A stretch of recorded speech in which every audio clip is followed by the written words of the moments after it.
का आता लोक काय म्हणले मोदी आले नाही असं होतंय, काय नाही, उलट वाढलाय, पूर्ण प्रश्न वाढलाय. देवेंद्र फडणवीसचं लक्ष नाही, कुणाचंच लक्ष नाही, पूर्ण हे पैशावर चालू आहे, बाकी काहीच नाही.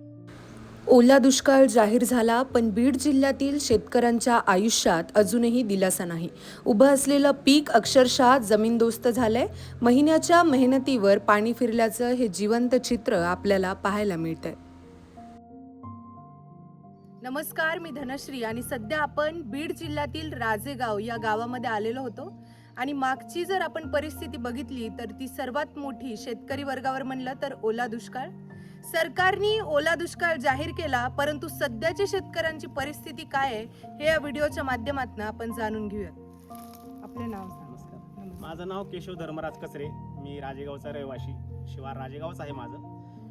गंगेपासून 1-1.5 किलोमीटरवर माझी विहीर आणि शेत आहे.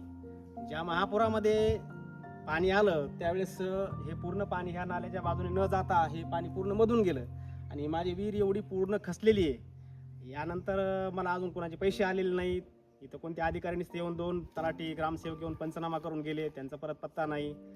आणि एवढं नुकसान झालंय की हे नुकसान भरून येणं शक्य नाही, कारण पूर्ण उत्पादन गेलेलं होतं. आणि आता उत्पादनावर समजा जर उत्पादन खर्च करून जर विहीर बांधायची असेल तर उत्पादनच नाही झालं तर मग विहीर बांधायची कुठून? तर सरकारने ओला दुष्काळ जाहीर केला, सगळीकडे पाणी होतं, तुमची विहीर एवढी मोठी अक्षरशः खचलेली आहे पूर्ण. यावर सरकारने पुढे कसलीच प्रतिक्रिया दिली नाही की काहीच तुम्ही नाही. सरकारपर्यंत आतापर्यंत पोहोचला नाही? नाही, सरकारपर्यंत पोहोचायला काय, सरकार नुसतं म्हणते अनुदान येणार आहे, आले तरी किती येणार ते बी माहीत नाही. हां, बरं येईल तर येईल, पण कधी येईल? आता पूर्ण मार्च महिना गेलाय, मे राहिला फक्त मे. हां, एप्रिल मे मध्ये 2 महिन्यामध्ये विहीर बांधून तयार व्हायला पाहिजे, तिला गाळ निघायला पाहिजे. आता ह्या विहिरीचं पाणी पूर्ण थांबलेलं आहे, सगळे झरे ह्याच्यातली सगळं पूर्ण गाळ जाऊन सगळे झरे बंद झालेले आहेत. याच्यामध्ये 2-3 पहिल्या मोटर आहेत, परत दुसऱ्या मोटर आणल्या, दुसऱ्या कशा थोड्याफार चालू केल्या. आता शेतीला सध्या पाणी पुरत नाही. ओला दुष्काळ जाहीर झाला, पण शेतकऱ्यांसाठी मदतीचा पाऊस नेमका कधी पडणार?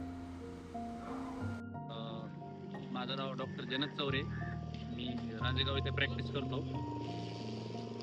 सप्टेंबर 2025च्या वेळेस आपली इथं जे अतिवृष्टी आणि महापुरामुळं जे नुकसान झालं होतं, हे हिवरे या गावामध्ये आपण आलेलो आहेत आज इथं. तर हिवरे या गावामध्ये पूर्ण हे ठिकाण आहे ते पूर्ण पाण्याने व्यापलेलं होतं. मग पाण्याने व्यापल्यामुळे इथले जे नागरिक आहेत त्यांनी राहण्याचे निवेदन आपण राजेगाव इथं केलं होतं.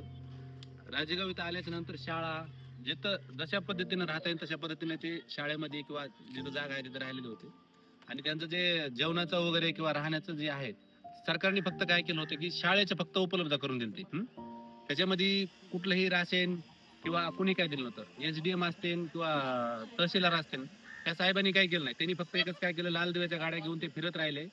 पण ह्या माय माऊली बघतात तुम्ही, आज तिथे पूर्ण घरात पाणी होतं. पाण्यामुळे घरातले सगळे कपडे, राशन पूर्ण खराब झालेलं होतं. हे आल्याच्या नंतर त्यांनी ते घर स्वच्छ करणं, मच्छर झाले होते, आरोग्याच्या गोष्टी म्हणजे अन्न वस्त्र निवारा आपण म्हणतो, ज्या आवश्यक वस्तू त्या काहीच राहिल्या नव्हत्या. तर त्यांनी आजपर्यंत मला वाटतं की 10,000 रुपये कुणाला मदत भेटलेली, त्याच्यात बी कुणाचे नाव आहेत. अशा म्हाताऱ्या माणसाचं कोण नाव लावेन, यांनी काय देणार नाही. तलाठी, ग्रामसेवक, SDM साहेब यांनी जे आलेले, जे वरून जे आलेले निधी आहे किंवा जी काय मदत आहे ती फक्त ऑनलाईन करून त्यांच्याच नावावर घेतलेलं आहे. पावसाचं पाणी थेट शेतात शिरलंय, पीक पूर्णपणे वाहून गेली आहेत. शेतकऱ्यांचं आर्थिक गणित हे कोलमडलंय आणि सर्वात मोठं म्हणजे मदतीच्या घोषणा झाल्या तरीही प्रत्यक्षात अजूनही 1 रुपयाचीही मदत त्यांच्या हातात आलेली नाही. काय कृती त्याची झिरो आहे, काहीच उपयोग नाही त्यांचा. त्याच्यामुळे काय अर्थ नाही, बोलण्यातच काय अर्थ नाही. म्हणजे खऱ्याची तर किंमत नाही, बाकी काही नाही, सगळं खोट्याचा बाजार चालू आहे. पूर आलाय, खऱ्याला मदत मिळाली नाही ना, खोट्याला मदत आहे सगळी.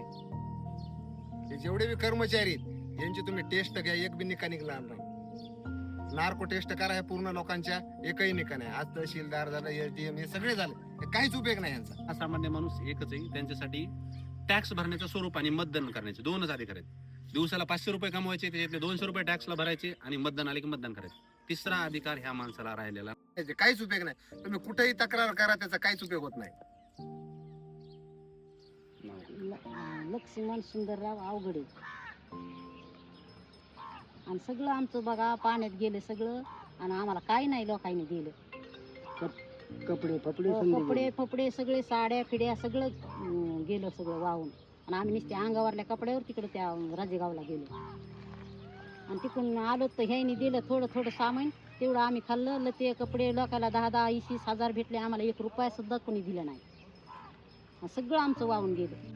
कुणी काय नाही दिलं. आमचे दोन्ही लेकरं राहते तिथं गावामध्ये, त्याचं बी सगळं वाहून गेलं. त्यांनी कारखान्याला गेले आणि भागवले त्याचं. वाट पाहून म्हणले आता यायले 6 महिने, मग यायले 6 महिने. त्यांनी वाट पाहून कारखाना उचलला आणि गेले निघून कारखान्याला. हे जे आहे गोदाकाठामध्ये त्यांनी आपलं पोट भरण्यासाठी हो. काढलेलं एवढं शेत आहे, शेत केलेलं ते आहे. शेत केलं ह्याच्यामध्ये.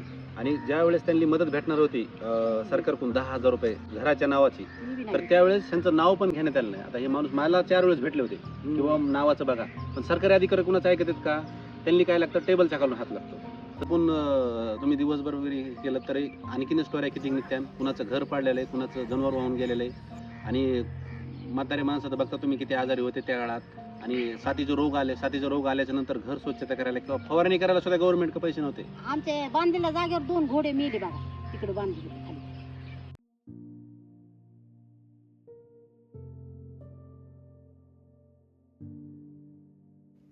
आता सगळ्या गोष्टी, सोलरची मोटर आहे पण गुंतलेली आहे, लाईट आहे 6 तास आहे. बरोबर. आता काय होणार त्यामुळं? तर एवढा मोठा ओला दुष्काळ सरकारने जाहीर केला असला तरीही शेतकरी वर्गाला आज 4 ते 5 महिने झाले कुठल्याही प्रकारची मदत भेटलेली नाही. त्या उलट स्वतःच्या खिशातले पैसे घालूनही आज ते सुखी नाहीये.